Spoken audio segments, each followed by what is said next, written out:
Bonsoir, chers amis fidèles de ce temps de prière du soir virtuel.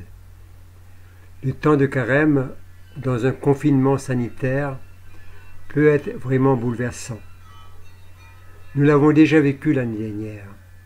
Dans une telle condition, l'usure peut être réelle pour certains.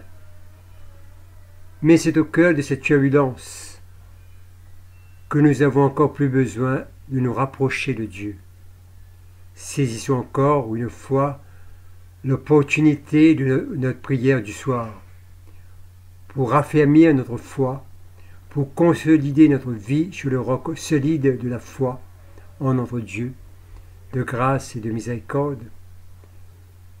Je souhaite à vous tous une présence participative et une écoute attentive. Merci.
L'auteur des Pléiades et d'Orion, qui change l'obscurité en clarté matinale, qui réduit le jour en sombre nuit, qui convoque les eaux de la mer pour les répandre sur la surface de la terre, il se nomme le Seigneur.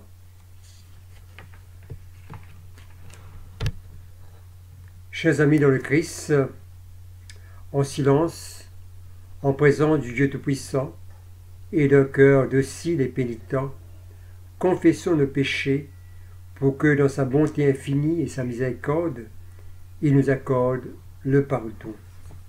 Ensemble, nous disons: Dieu de miséricorde, nous confessons que nous avons péché contre toi, en pensée, en parole et en acte, par ce que nous avons fait et ce que nous avons omis de faire.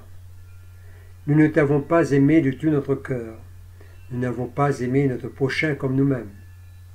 Nous regrettons sincèrement ces fautes. Humblement, nous nous en repentons.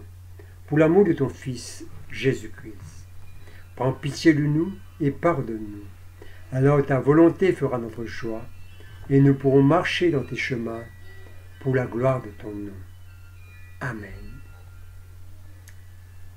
Que le Dieu Tout-Puissant vous fasse miséricorde, qu'il vous pardonne vos péchés, par Jésus-Christ notre Seigneur, qu'il vous affermisse en tout bien, et par la puissance de l'Esprit Saint, qu'il vous garde pour la vie éternelle. Amen. Dieu, viens à mon aide, Seigneur, à mon secours. Gloire au Père, et au Fils, et au Saint-Esprit, au Dieu qui est, qui était, et qui vient, pour les siècles des siècles. Amen. Ensemble, nous disons l'hymne Joie et lumière. joie et lumière de la gloire éternelle du Père, le Très-Haut, le Très-Saint, ô Jésus-Christ. Parvenu à la fin de ce jour, contemplant cette clarté dans le soir, nous chantons le Père et le Fils et le Saint-Esprit de Dieu. Oui, tu es digne de te chanter, dans tous les temps, par des voix sanctifiées. Fils de Dieu qui donne vie, tout l'univers te rend gloire. Méditons sur le psaume 138. Seigneur, je veux te louer de tout mon cœur. Devant les puissances du ciel, je veux te célébrer par mes chants et m'incliner face à ton sanctuaire. Ô Dieu qui est présent, je veux te louer pour ta fidèle bonté, car tu as fait plus que tenir ta promesse, plus que l'on attendait de toi. Quand je t'ai appelé, tu m'as répondu. Tu m'as rempli de courage et de force. Seigneur, que tous les rois de la terre te louent, quand ils auront entendu ce que tu as dit. Qu'ils célèbrent tes actions en chantant, la gloire du Seigneur est immense. Le Seigneur a beau être en haut, il voit les humbles, de loin il reconnaît l'orgueilleux. Si je dois vivre au cœur de la détresse, tu me maintiendras en vie malgré la colère de mes ennemis. Tu avanceras la main, ta main droite me sauvera. Seigneur, tu feras cela pour moi, toi dont l'amour n'a pas de fin. N'abandonne pas maintenant ce qui a créé de tes propres mains. Gloire au Père et au Fils et au Saint-Esprit, au Dieu qui est, qui était, qui vient, pour les siècles et siècles. Amen. A reading from the book of Exodus, chapter 4, verse 27 to chapter 6, verse 1. Meanwhile, the Lord said to Aaron, "Go into the desert to meet Moses." So he went to meet him at the holy mountain, and when he met him, he kissed him. Then Moses told Aaron everything that the Lord had said when he told him to return to Egypt. He also told him about the miracles which the Lord had ordered him to perform. So Moses and Aaron went to Egypt and gathered all the Israelite leaders together. Aaron told them everything that the Lord had said to Moses, and then Moses performed all the miracles in front of the people. They believed, and when they heard that the Lord had come to them and had seen how they were being treated cruelly, they bowed down and worshipped. Then Moses and Aaron went to the king of Egypt and said, "The Lord, the God of Israel, says, 'Let my people go, so that they can hold a festival in the desert to honor me.'" "Who is the Lord?" the king demanded. "Why should I listen to him and let Israel go? I do not know the Lord, and I will not let Israel go." Moses and Aaron replied, "The God of the Hebrews has revealed himself to us. Allow us to travel for 3 days into the desert to offer sacrifices to the Lord our God. If we don't do so, he will kill us with disease or by war." The king said to Moses and Aaron, "What do you mean by making the people neglect their work? Get those slaves back to work. You people have become more numerous than the Egyptians, and now you want to stop working." That same day, the king commanded the Egyptian slave drivers and the Israelite foremen, "Stop giving the people straw for making bricks. Make them go and find it for themselves, but still require them to make the same number of bricks as before, but not 1 brick less. They haven't enough work to do, and that is why they keep asking me to let them go and offer sacrifices to their God. Make these people work harder and keep them busy, so that they don't have time to listen to a pack of lies." The slave drivers and the Israelite foremen went out and said to the Israelites, "The king has said that he will not supply you with any more straw. He says that you must go and get it for yourselves wherever you can find it, but you must still make the same number of bricks." So the people went all over Egypt looking for straw. The slave drivers kept trying to force them to make the same number of bricks every day as they had made when they were given straw. The Egyptian slave drivers beat the Israelite foremen, whom they had put in charge of the work. They demanded, "Why aren't you people making the same number of bricks as you made before?" Then the foreman went to the king and complained, "Why do you do this to us, your majesty? We are given no straw, but we are still ordered to make bricks. and now we're being beaten. It is your people that are at fault." The king answered, "You are lazy and don't want to work, and that is why you ask me to let you go and offer sacrifices to the Lord. Now get back to work. You will not be given any straw, but you must still make the same number of bricks as before." The foremen realized that they were in trouble when they were told that they had to make the same number of bricks every day as they had made before. As they were leaving, they met Moses and Aaron, who were waiting for them. They said to Moses and Aaron, "The Lord has seen what you have done and will punish you for making the king and his officers hate us. You have given them an excuse to kill us." Then Moses turned to the Lord again and said, "Lord, why do you ill-treat your people? Why did you send me here? Ever since I went to the king to speak for you, he has treated them cruelly, and you have done nothing to help them." Then the Lord says to Moses, "Now you are going to see what I will do to the king. I will force him to let my people go. In fact, I will force him to drive them out of this land." Here ends the first lesson.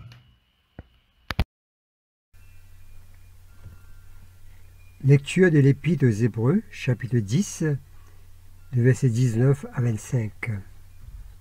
Ainsi, frères, nous avons la liberté d'entrer dans le lieu très saint grâce au sang du sacrifice de Jésus. Il nous a ouvert un chemin nouveau, et vivant au travers du rideau, c'est-à-dire par son corps, par son propre corps. Nous avons un grand prêtre placé à la tête de la maison de Dieu. Approchons donc de Dieu avec un cœur sincère et une entière confiance, le cœur purifié de tout ce qui donne mauvaise conscience et le corps lavé d'une eau pure. Gardons fermement l'espérance que nous proclamons, car Dieu reste fidèle à ses promesses. Veillons les uns sur les autres pour nous inciter à mieux aimer et à faire des actions bonnes. N'abandonnons pas nos assemblées, comme certains ont pris l'habitude de le faire. Au contraire, encourageons-nous les uns les autres, et cela d'autant plus que vous voyez approcher le jour du Seigneur. Ici se termine la leçon.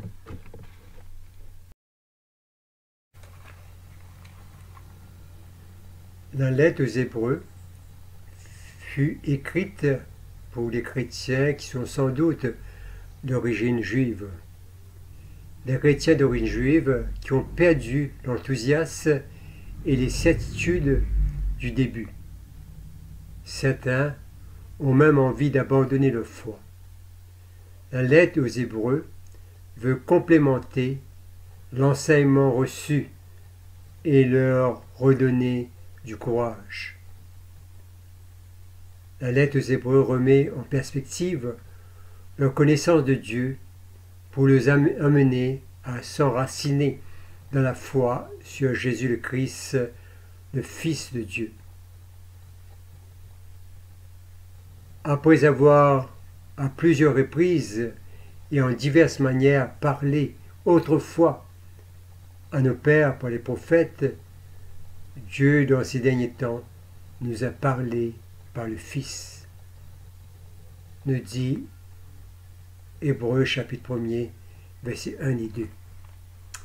Il est important, de temps en temps, de retourner à la source, aux racines, pour se fortifier, pour savourer encore et encore de la grâce inépuisable de Dieu, surtout en sachant que des fois, nous nous sommes éloignés ou même indifférents de la présence de Dieu.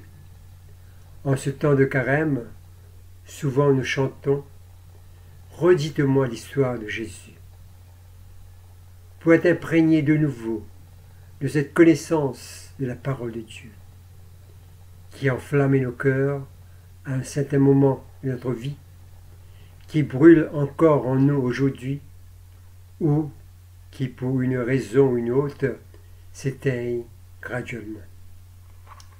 Le texte de ce soir nous dit Approchons-nous donc de Dieu avec un cœur sincère et une entière confiance. Gardons fermement l'espérance que nous proclamons. Veillons les uns sur les autres pour nous inciter à mieux aimer. N'abandonnons pas nos assemblées. Au contraire, encourageons-nous les uns les autres. En regardant ce monde d'aujourd'hui, nous allons dire que le monde est en déroute, que tout va de travers, une décadence totale. Mais nous savons, des vagues de décadence, le monde l'a archi-vécu. Que ce soit dans nos récits bibliques ou dans des récits historiques à travers les générations. En ce temps de carême, et encore plus avec le confinement sanitaire, le texte de l'Épître aux Hébreux nous interpelle, car le texte met en perspective ce qui est essentiel. Essentiel dans le sens que nous avons besoin d'un rapprochement avec Dieu, et même un retour vers Dieu pour certains. Notre foi a besoin d'être nourrie pour avoir la capacité de réagir, de s'adapter aux choses et aux situations contraires de notre idéal de foi. Ainsi, générer une foi dynamique nous permettra de vivre les moments difficiles avec confiance que Dieu est à l'œuvre. Comme nous dit le psalmiste, « Si je dois vivre au cœur de la détresse, tu me maintiendras », nous dit le psaume 138, verset 7. Les situations de doute, nos appréhensions, nos limites, nos fragilités seront toujours des instruments de découragement dans notre chemin de foi. Mais approchons-nous vers notre Dieu avec un cœur sincère et une entière confiance.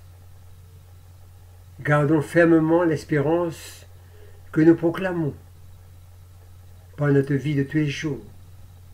Veillons les uns les autres.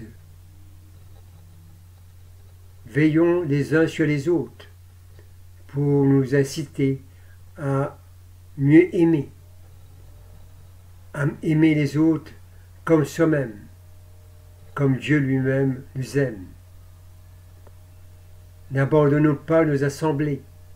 Au contraire, encourageons-nous les uns les autres.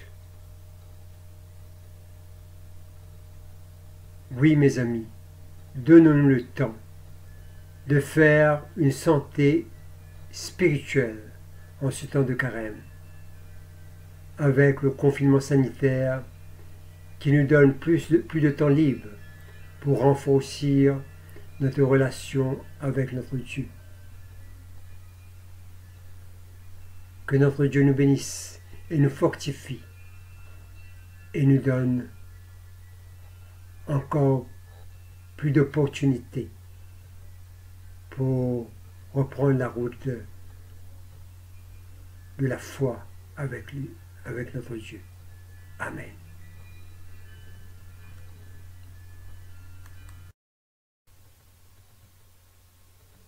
Ensemble, nous allons dire le Magnificat. Mon âme exalte le Seigneur, exulte mon esprit en Dieu mon Sauveur. Il s'est penché sur son humble servante, désormais tous les âges me diront bienheureuse. Le Puissant fit pour moi des merveilles, saint est son nom. Son amour s'étend d'âge en âge sur ceux qui le craignent. Déployant la force de son bras, il disperse les superbes. Il renverse les puissants de leur trône, il élève les humbles. Il comble des bienfaits les affamés, renvoie les riches les mains vides. Il relève Israël son serviteur, il se souvient de son amour, de la promesse faite à nos pères en faveur d'Abraham et de sa race à jamais. Gloire au Père et au Fils et au Saint-Esprit, pour les siècles et des siècles. Amen. Le cantique de Simeon. Maintenant, ô Maître souverain, tu peux laisser ton serviteur s'en aller en paix, selon ta parole. Car mes yeux ont vu le salut que tu préparais à la face des peuples. Lumière qui se révèle aux nations et donne gloire à ton peuple Israël. Gloire au Père et au Fils et au Saint-Esprit, pour les siècles des siècles. Amen.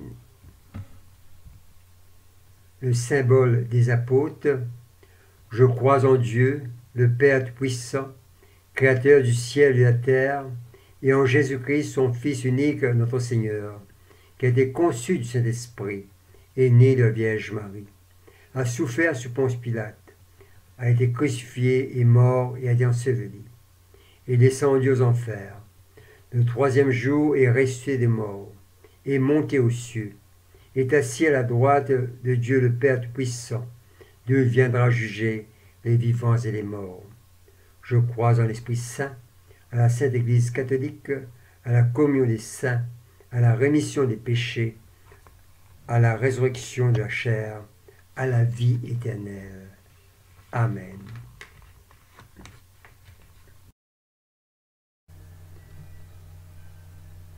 Le Seigneur soit avec vous et avec votre esprit. Prions le Seigneur. Notre Père, qui es aux cieux, que ton nom soit sanctifié, que ton règne vienne, que ta volonté soit faite sur la terre comme au ciel. Donne-nous aujourd'hui notre pain de ce jour. Pardonne-nous les offenses, comme nous pardonnons aussi à ceux qui nous ont offensés. Et ne nous soumets pas à la tentation, mais délivre-nous du mal. Car c'est toi qu'appartiennent le règne, la puissance et la gloire, pour les siècles des siècles. Amen.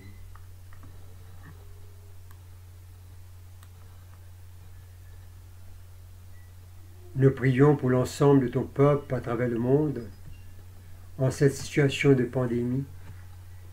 Nous vivons dans une situation précaire. La lourdeur du confinement et ses conséquences se fait sentir physiquement, émotionnellement et mentalement. Nous sommes épuisés.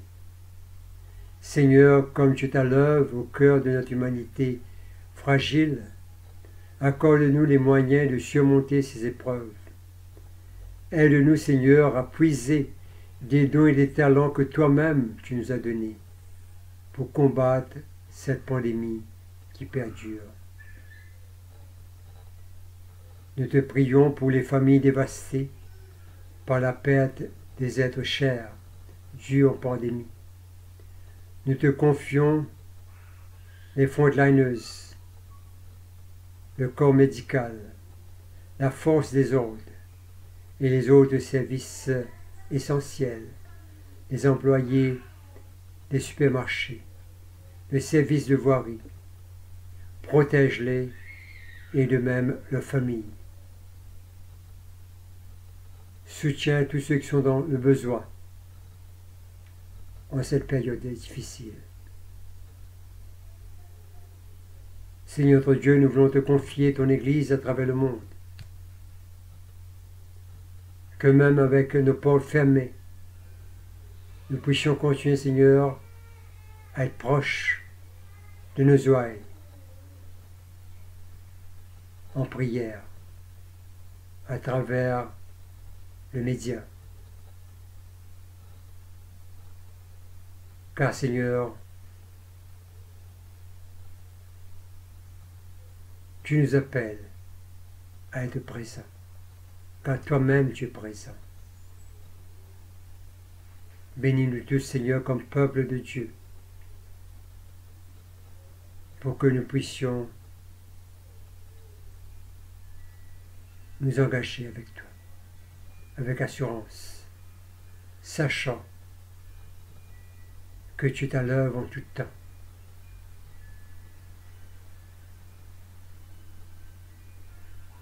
Bénis-nous, Seigneur, dans tout ce que nous disons et tout ce que nous faisons, pour que, comme peuple de Dieu, nous puissions rester fidèles en tout temps. quelles que soient les adversités de la vie.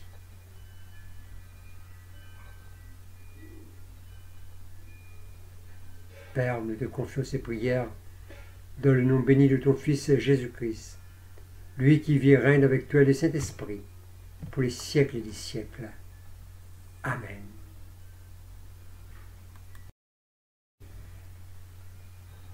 La collecte de la paix.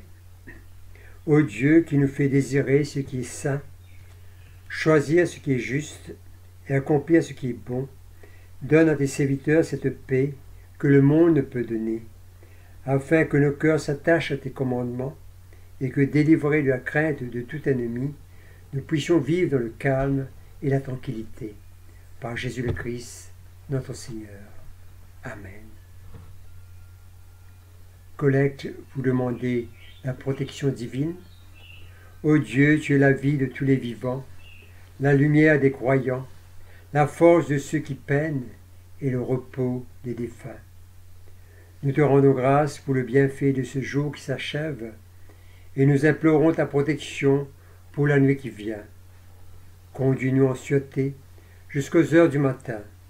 Nous te le demandons par celui qui est mort et ressuscité pour nous, ton Fils Jésus-Christ, notre Seigneur. Amen.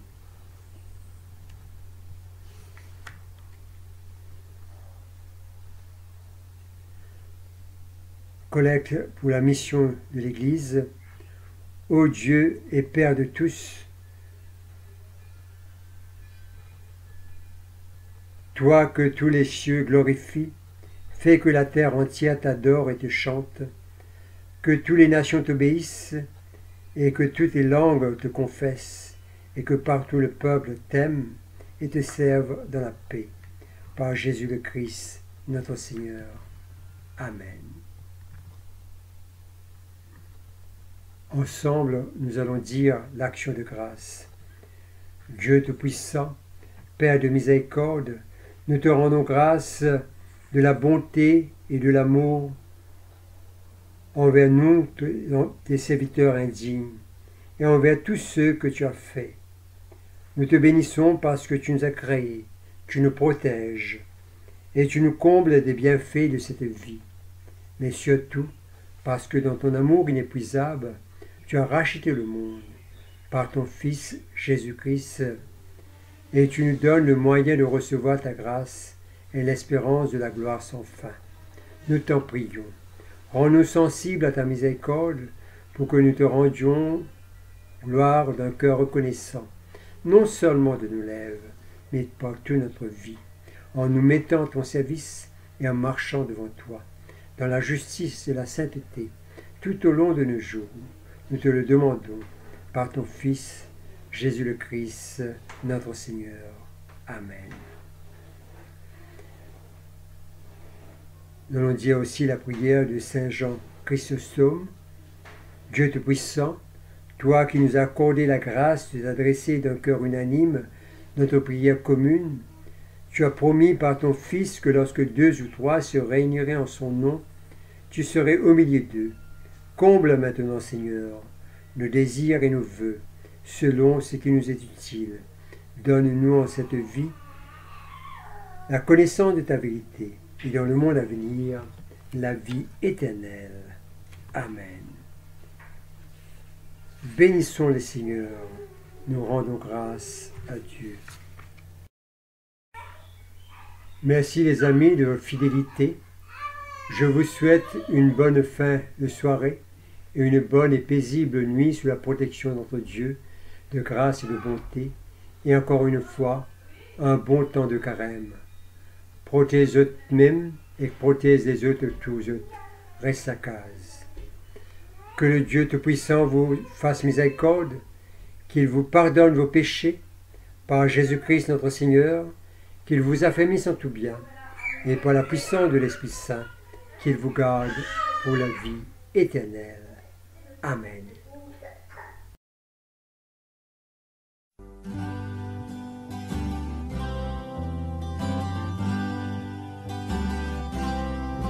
Tendre Père, j'aime te contempler. Tendre Père, j'aime te contempler. Je t'offre ma vie, je chante ta gloire. Tendre Père, j'aime te contempler. Fils de Dieu, j'aime exalter ton nom. Fils de Dieu, j'aime exalter ton nom. Tu m'aimes, tu m'aides, tu combles ma vie. Fils de Dieu, j'aime exalter ton nom. Saint-Esprit, tu éclaires ma vie. Saint-Esprit,